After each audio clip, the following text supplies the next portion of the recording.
আসসালামু আলাইকুম ওরহমতুল্লাহি ওবরাকাতু নাহমাদুহু ওয়া নুসাল্লি আলা রাসূলিহিল কারীম আম্মা বাদ। সম্মানিত দর্শক শ্রোতা, প্রিয় ভাই বোনেরা, আমাদের মাসিক ফ্যামিলি কাউন্সিলিং এর আজকের এই পর্বে আমাদের সামনে একটি প্রশ্ন এসেছে।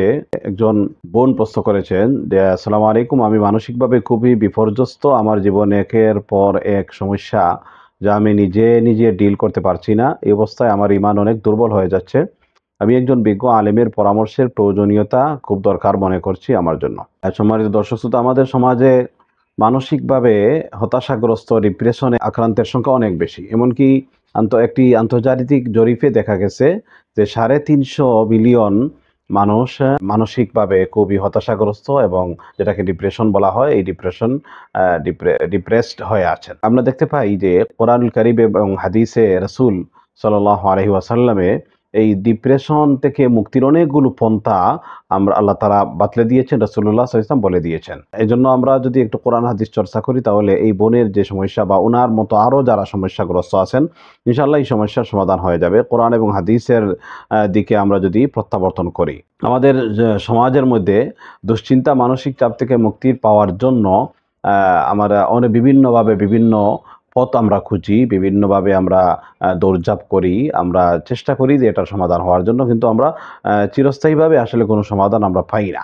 কিন্তু আমরা আমাদের মুমিন যারা আছে, আসলে কোনো মুমিন কখনোই ডিপ্রেসড হতে পারে না, হতাশাগ্রস্ত হতে পারে না। একজন মুমিন যখন আল্লাহ সুবহানাহু ওয়া তাআলার উপর আস্থা এবং বিশ্বাস রাখে এবং ঈমান ও তাকওয়ার উপরে সে মজবুত থাকে, এরপরে তার যে তাকদীরের যে ফয়সালা আছে আল্লাহ তাআলার পক্ষ থেকে, এই ফয়সালা যখন সে সন্তুষ্ট থাকবে, এই মুমিন কখনো ডিপ্রেসড হতে পারে না, কখনো হতাশাগ্রস্ত হতে পারে না।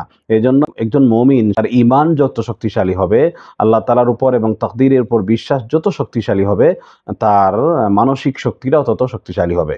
ওই মুমিন মানসিকভাবে হতাশাগ্রস্ত হয়, মানসিকভাবে দুর্বল হয়ে পড়ে, ভেঙে পড়ে ওই সময় যখন তার ঈমানটা কমজোর হয়ে যায়। যখন তার ঈমান দুর্বল হয়ে পড়ে, তখন সে মানসিকভাবেও দুর্বল হয়ে পড়ে, মানসিকভাবেও হতাশাগ্রস্ত হয়ে যায়, ডিপ্রেসড হয়।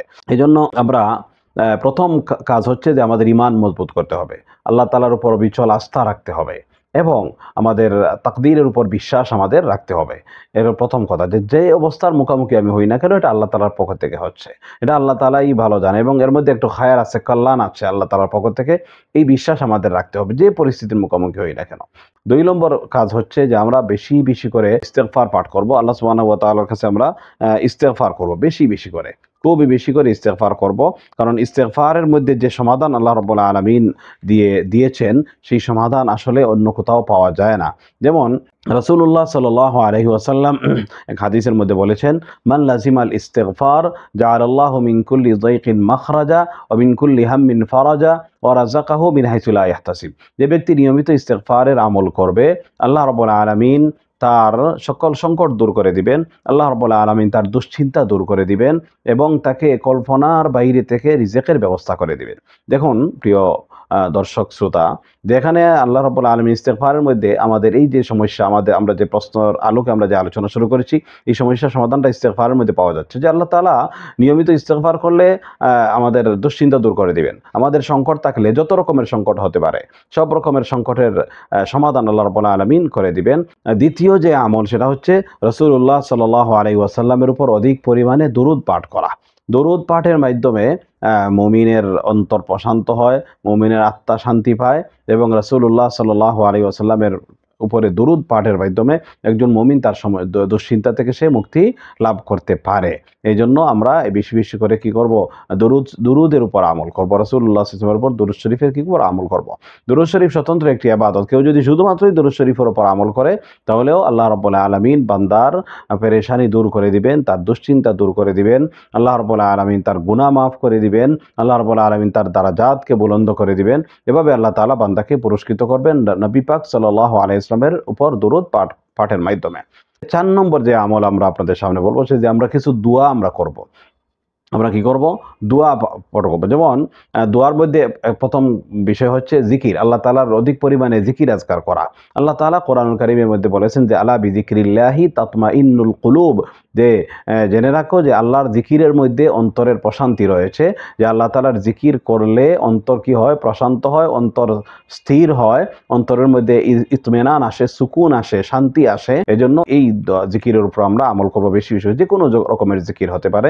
এটা হয়তো 2 রাকাত সালাতুল হাজত পড়ে আল্লাহ তাআলার কাছে নিজের সমস্যার সমাধান চাওয়ার মতো, এটাও হতে পারে। যেহেতু জিকিরের অর্থ ব্যাপক। জিকির মানে নামাজ হতে পারে, জিকির মানে তেলাওয়াতে কোরআন হতে পারে, জিকির মানে অন্যান্য তাসবিহাত হতে পারে। এইজন্য আমরা বেশি বেশি করে আল্লাহ তাআলার জিকির করব। নামাজের মাধ্যমে আল্লাহ তাআলার কাছে সাহায্য চাইব আমাদের দুশ্চিন্তা থেকে। নামাজের এরপরে আমরা তেলাওয়াতের মাধ্যমে আল্লাহ তাআলা কি কোরআনুল কারীমের তেলাওয়াতকেও জিকির হিসাবে আখ্যায়িত করেছেন। এজন্য আমরা তেলাওয়াতের মাধ্যমে আল্লাহ তাআলার কাছে আমরা শান্তি চাইব, শান্তি পাবো ইনশাআল্লাহ। কোনো বান্দা যখন তেলাওয়াত করে, কোরআনুল কারীম তেলাওয়াত করে, তখন তার ভিতরে অবশ্যই তার ভিতর থেকে অনেকগুলো হতাশা, দুশ্চিন্তা আল্লাহ তাআলা দূর করে দেন। এটা তেলাওয়াতের একটা প্রভাব, একটা আসার। যে বান্দা যত পেরেশানি থাকুক না কেন, আল্লাহর কালাম যদি সে সহি শুদ্ধ করে তেলাওয়াত করতে পারে, তাহলে এই তেলাওয়াতের বরকতে আল্লাহ তাআলা বান্দার দুশ্চিন্তা দূর করে দেন। এরপরে আমরা যে আমল করতে পারি সেটা হচ্ছে দুআয়ে ইউনূসের আমল। যে আল্লাহ তাআলা কোরআনুল কারীমে হযরত ইউনূস আলাইহিস সালাতু ওয়াস সালাম যে সমস্যার মধ্যে পড়েছেন, যে বিপদের সম্মুখীন হয়েছিলেন, যে তিনি নদীর মধ্যখানে নেমে নৌকা থেকে নামতে হয়েছে এবং মাছের পেটে মাছ ওনাকে গিলে ফেলেছিল। মাছের পেটে তিনি দীর্ঘদিন ছিলেন।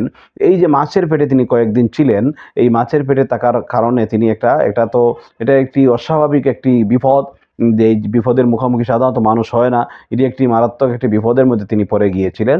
এই বিপদ থেকে উদ্ধারের জন্য আল্লাহ রাব্বুল আলামিন হযরত ইউনূস আলাইহিস সালাতু ওয়াস সালামকে দোয়া শিখিয়ে দিয়েছেন, লা ইলাহা ইল্লা আনতা সুবহানাকা ইন্নী কুনতু মিনাজ জালিমিন। এই আয়াতটি হচ্ছে সূরা আম্বিয়া। সূরা আম্বিয়ার এর পরের আয়াতে আল্লাহ তাআলা কি বলেছেন? যে ফাস্তাজাবনা লাহু ওয়া নাজ্জাইনাহু মিনাল গাম্মি, যে আমি ইউনূসের দোয়াকে কবুল করেছি এবং তাকে দুশ্চিন্তা থেকে আমি মুক্তি দান করেছি। আল্লাহ তাআলা ইউনূস আলাইহিস সালাতু ওয়াস সালামকে দুশ্চিন্তা থেকে এই দোয়ার মাধ্যমে মুক্তি দান করেছেন। এরপরে আল্লাহ তাআলা কি বলেন? ওয়া কাযালিকা নুনজিল মুমিনিন, এভাবে আমি মুমিনদেরকেও নাজাত দিয়ে থাকি, এভাবে আমি মুমিনদেরকেও মুক্তি দিয়ে থাকি।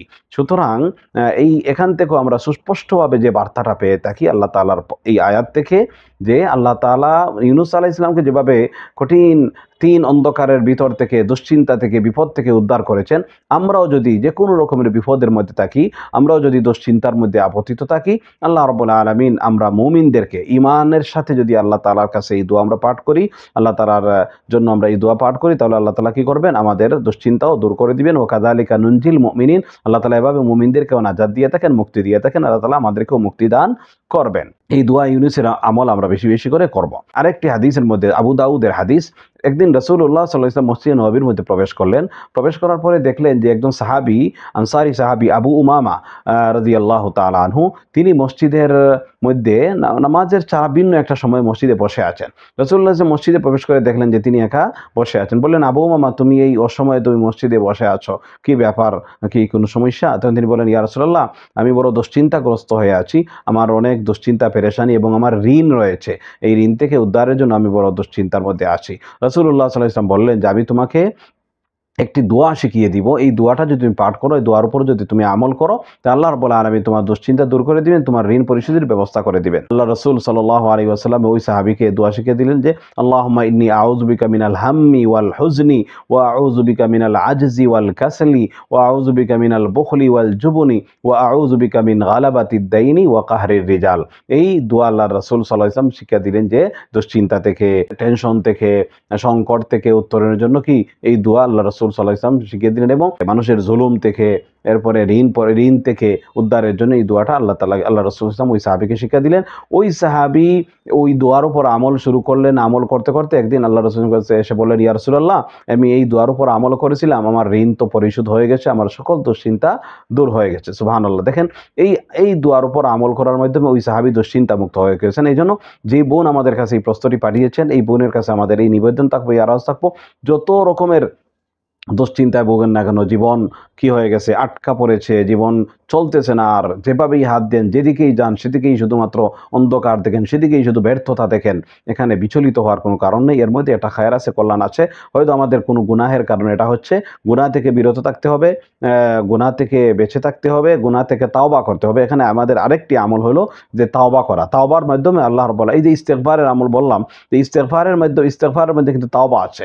এজন্য আমরা বেশি বেশি করে ইস্তেগফার করব, তাওবার নিয়তে করব।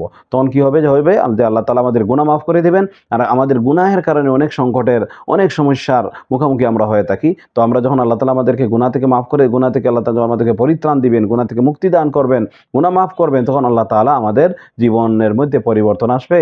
আমাদের জীবনের যে সংকট সমস্যা, যে দুশ্চিন্তা, হতাশা, এগুলো কি হবে, দূর হবে, ডিপ্রেশন দূর হবে। আল্লাহ রাব্বুল আলামিন আমাদের সকলকে এই শুধুমাত্র এই বন্যা, আমাদের সকলকে এই ডিপ্রেশন, হতাশা, দুশ্চিন্তা থেকে আমাদেরকে মুক্তি দান করুন।